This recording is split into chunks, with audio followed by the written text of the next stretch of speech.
discuss security is our next issue of discuss this morning, as I'm being joined by the spokesperson of the NSCDC in Ondo State. I'm talking about my gentleman officer, Daniel Aidamenbor. Good morning. Thank you very much for joining us. Good morning. It's always a pleasure to be here. Let's go straight to business. Security of lives and property, of course, comes in many areas. Of special focus this morning is the way and manner people drive against traffic, especially in the capital city of Ondo State, Akure. Now, one would wonder what exactly has been the attitude of security agencies to this matter. Interestingly, you're the spokesperson of NSCDC. Let me know, what has been the disposition of your agency, the NSCDC, to this matter? Thank you very much. Let me start by educating our people at home about one of the mandates of the Nigerian Security and Civil Defense Corps.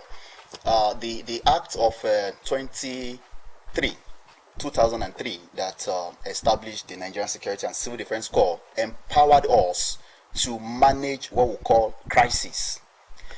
Now, when you are managing crisis will come in different ways. We have disaster, embedded in crisis, and this disaster can also be natural disaster or human-made disaster. And so, accidents on our road, fall under the human-made disaster. Now, over time, we've observed that in Akure, especially in this other axis of Akure, a whole lot of avoidable accidents has been taking place. The recent one that happened was on the 1st of March. It was very, very fatal. And what is the cause? Is people driving against traffic. You can just imagine you have a road that has been well constructed with median, 2 lanes, and somebody will just wake up one morning, and because you are in haste or you want to cut corners, you just decide to drive against traffic. And by so doing, you cause a whole lot of havoc. An innocent man trying to cross the road, an innocent woman, plying bike, will just be hit by you and will just lose a soul because you decide to go through, through one way or drive against traffic. So my state commandant, Engineer Latudun, came up with these what we call traffic task force, to actually enforce, these traffic rules that people should not drive against traffic. Why should you just decide to drive against traffic? So he came up with that, and so that we will let the people of Akure especially know that there's a task force in town that will be enforcing, driving against traffic. So we made a press release, to actually inform our people that between that secretariat roundabout where you have the Akure shopping mall and this secondary school they call Krisa along Oda Road, that axis of the road is well laid. So anybody that is living around that axis, from Etek, Kajola axis, people should learn to drive by the rules. So that is what we are doing now. Now, when exactly do you then do this enforcement? There have been concerns about whether or not it's just been in the night. What is the modus operandi of this enforcement? Yes, you see, the truth of the matter is that we can't be on the road 24/7. We can't be on the road. Number one, we need to do this in collaboration with the Federal Road Safety. It is their primary assignment. We can't be on the road throughout the day. But we feel that if we can do what we call advocacy, like what I'm doing now, to let the people of Akure, let them know that it's against the law to drive against traffic, and especially that axis of the road where we've been having casualty, that we are out there to ensure that we are not even there to punish. That is not the purpose of coming out, but we're just there to ensure that you don't drive against traffic. That is the primary reason why we are out. Just ensure that you are coming out of Kajola, you go through your right.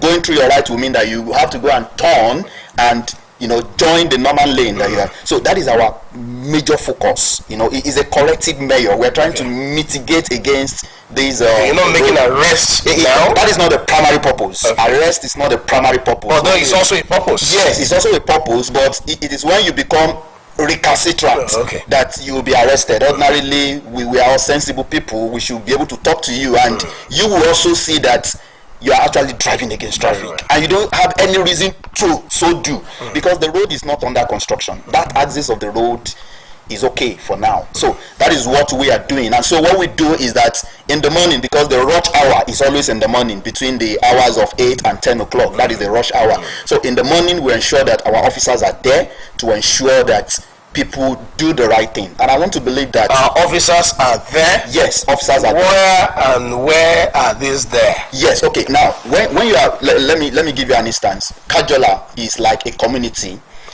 that links Oda Road. You know, people will be coming out of that community, going to the secretariat, to their places of work. So we have our officer at that junction. Okay. You know, we have officers at that junction to ensure that you don't come through your left. Driving through your left will mean that you are driving against traffic. So when you enter that axis, you have to go through your right and go and make a U-turn and join the normal lane. So we have our officers at that junction, and we also have our officers at the EdTech junction, EdTech area. There's also a median. There's a median. There is a turning around from EdTech where people will just be coming from the Ologede axis.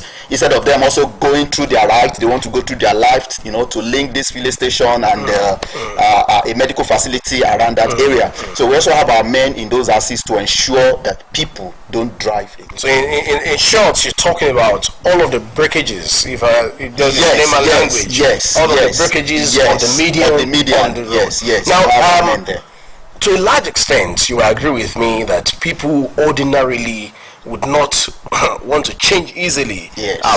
On that axis, if you agree with me, there's been lots of casualties, avoidable accidents. But what would be the collaboration between your agency, your organization, NSCDC, and other security agencies in doing this? You just talked about the impossibility of your men being on that road, and in fact on other areas, because that's not the only double-lane road, if you agree with me. So what is the level of collaboration, engagement of other security agencies in achieving this goal? Yes, thank you very much. We have a police formation on that axis of the road. The SWAT of the Nigerian police is also on that axis of the road, and I want to believe that after this time, after now, we're going to have a meeting to ensure that they help us to police that axis of the road, cutting across their own station. And if you also notice that at that secretariat roundabout, we have the Ondo State security network also manning that axis of the road. So we just, since, like I said, security duty is a collaboration. A teamwork.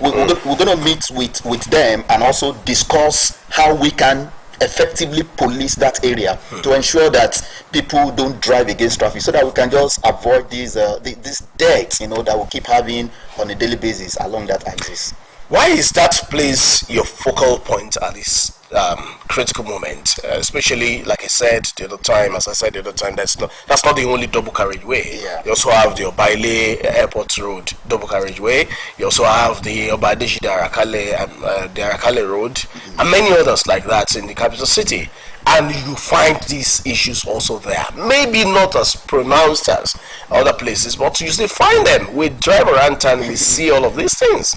So why are you focusing on that place alone? Okay, now let me say, in this part of the world, we'll say charity begins at home. Probably because our headquarters is on that axis of the road. You don't. It is what you see that you act on. It is what you see that you act on. We ply that road every day. I ply that road virtually every day, and I see people driving against traffic. As a security personnel, when you see people driving against traffic, these people are breaking the law. Of course, so they're breaking the law. Just a moment. Let's quickly take a break. When we return, we'll continue this conversation, especially taking a look at what should be the role of critical stakeholders, apart from security agencies, in ensuring that this advocacy is really carried out to the letter. Please stay with us, everyone. We'll be right back.